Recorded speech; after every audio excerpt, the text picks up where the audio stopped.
नमस्ते प्रणाम मेरे दोस्तों।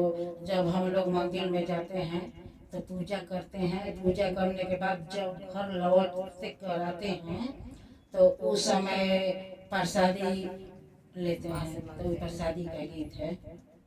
हम गीत के माध्यम से आप लोगों को बता रहे हैं। सुनिए ध्यान से, और अच्छा लगे तो जरूर लाइक सब्सक्राइब करिएगा और कमेंट करके बताइएगा। अरे दीनायापन पर सदिया मैया, अरे दीनायापन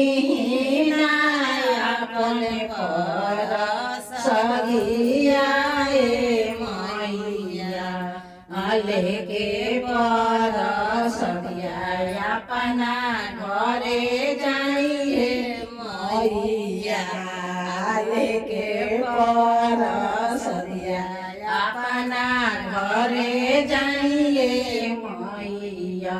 अरे हमारे पर सदिया तोहरो बेटवा सेवा का, हमारे पर सदिया तोहर कहिया सेवा का, हमारे पर सदिया तो हवे सेवा काल पर सदिया अपना घरे जावे सेवा काल के पर सदिया अपना घरे जावे।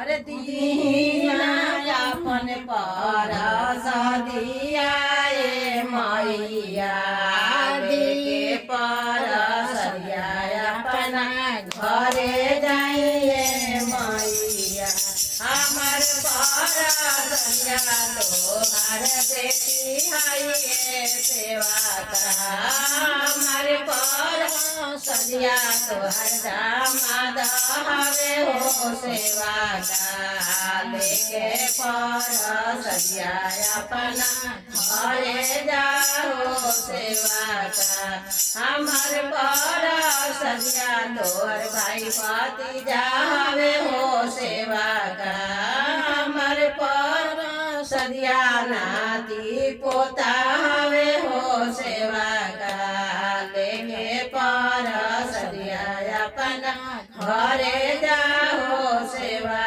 का, लेके पर सदिया अपना घरे जाओ।